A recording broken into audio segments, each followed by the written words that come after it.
এই বাংলাদেশি কি আপনি দেখেছিলেন? না, এই নতুন বাংলাদেশ, সম্পূর্ণই নতুন বাংলাদেশ। এই বাংলাদেশ জঙ্গি জিহাদিদের বাংলাদেশ।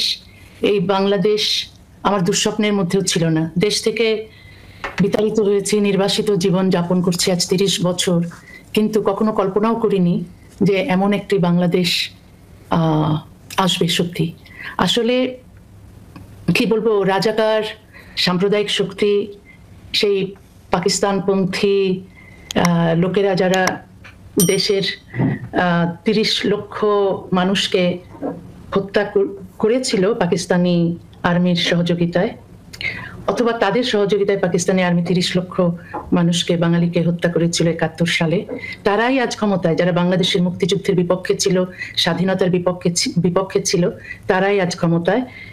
আর আছে এই মুক্তিযুদ্ধ বিরোধী শক্তি, অপশক্তি বলবো, জামাতে ইসলামী এবং জঙ্গি সংগঠন হিজবুত তাহরির।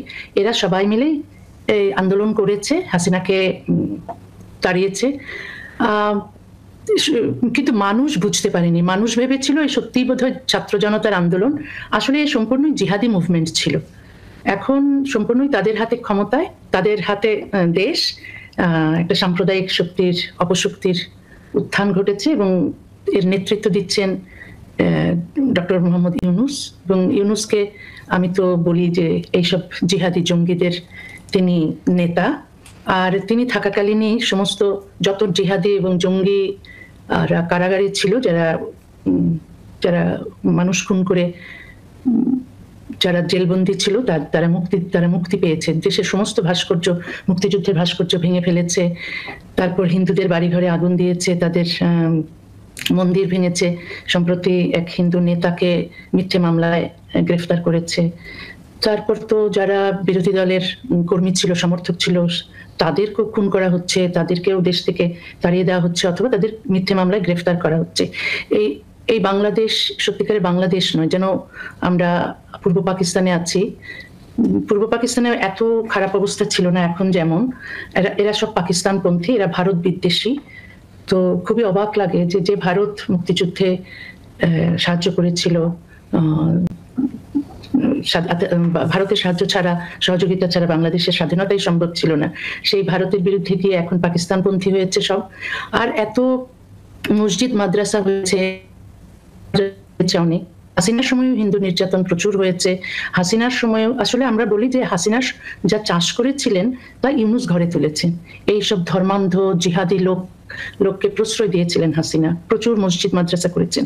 মাদ্রাসার যে ডিগ্রি, তাকে বিশ্ববিদ্যালয়ের ডিগ্রি সমমানের করেছেন।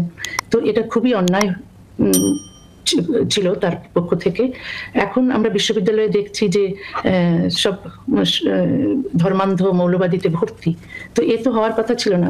বিশ্ববিদ্যালয় ছিল শিক্ষিত প্রগতিশীলদের জায়গা। এখন মাদ্রাসা এবং বিশ্ববিদ্যালয়ের মধ্যে পার্থক্য নেই। এরাই ছাত্র আন্দোলনের নামে রাস্তায় নেমেছিল, দেশাত্মবোধক গান গেয়েছিল। আমরাও খুব মুগ্ধ হয়েছিলাম, ভেবেছিলাম হাসিনা এতকাল ধরে কোনো নির্বাচন ছাড়াই ক্ষমতায় আছে, তার সরে যাওয়া উচিত, নির্বাচন দেওয়া উচিত, এটা আমিও ভেবেছিলাম। কিন্তু আমি বুঝতে পারিনি যে আসলে ছাত্র আন্দোলনের আড়ালে ছিল জিহাদি জঙ্গি গোষ্ঠী। খুব গুরুত্বপূর্ণ কথা ইতিমধ্যে আপনি বললেন, আসলে ছাত্র আন্দোলনের নেপথ্যে ছিল জেহাদি জঙ্গি গোষ্ঠী। শুধু তাই নয়, তারই সঙ্গে আপনি দুঃখের সঙ্গে বললেন এ বাংলাদেশ আমার নয়। কেন? আমরা জানার এবং খোঁজার, বিশ্লেষণ করার চেষ্টা করবো। তার আগে একটু নয়, আগেও হয়েছে, সব সরকারের আমলেই হয়েছে। এমনকি যে সরকারকে আমরা প্রগতিশীল সরকার ভাবতাম, হাসিনার আমলেও হয়েছে। হিন্দুরা দেশ ছাড়তে বাধ্য হয়েছিল তখনও। এখন সেটা খুব প্রকাশ্যে হচ্ছে।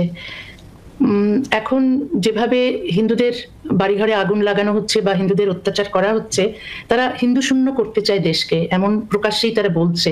এমনকি যারা লেখাপড়া জানা মানুষ, তারাও বলছে যে হিন্দুদের হত্যা করলে তারা বেহেশতে যাবে। তো আসলে এটা কেন মানুষ ভাবছে এতকাল ধরে? এমনকি হাসিনাও যে এই ওয়াজ মাহফিলের আয়োজন করেছে। কোথায়? আমরা যখন ছিলাম দেশে, আমি যখন ছিলাম দেশে, তখন পাড়ায় পাড়ায় গান বাজনার অনুষ্ঠান হতো, সাংস্কৃতিক অনুষ্ঠান হতো, রবীন্দ্র নজরুলের জন্মোৎসব পালন করা হতো, নানা রকম নৃত্যনাট্য হতো, গান বাজনা হতো। সেসব বন্ধ হয়ে গেছে। এখন হয়েছে ওয়াজ মাহফিলের সময়। দীর্ঘকাল ধরে, অন্তত 20-25 বছর ধরে ওয়াজ মাহফিল হয়ে আসছে, যেখানে যেখানে এই মৌলভী মোল্লা এরা ধর্ম সম্পর্কে বলে, আসলে ধর্ম সম্পর্কে বলার নামে এরা আসলে মগজ ধোলাই করে যুব সমাজের। সেখানে ওদেরকে সাম্প্রদায়িক হিসেবে গড়ে তোলার জন্য যা যা করতে হয় তাই করে। নারী বিদ্বেষী, হিন্দু বিদ্বেষী এই মৌলভী মোল্লা হুজুর এরা শহরে, বন্দরে, নগরে, গ্রামে, গঞ্জে সবখানে এরা তারা জলসা বসাচ্ছে এবং যুব সমাজ আসছে এবং তাদের এভাবেই মগজ ধোলাই হচ্ছে। আগে এত সাম্প্রদায়িক ছিল না, এত হিন্দু বিদ্বেষ, এত নারী বিদ্বেষ ছিল না মানুষ। এখন এই ওয়াজ মাহফিল এবং মসজিদ মাদ্রাসা অপ্রয়োজনে এই সরকার, শুধু যে সরকারই এসেছে সব সরকারই নিজেদের ক্ষমতায় থাকার জন্য ধর্মকে ব্যবহার করেছে।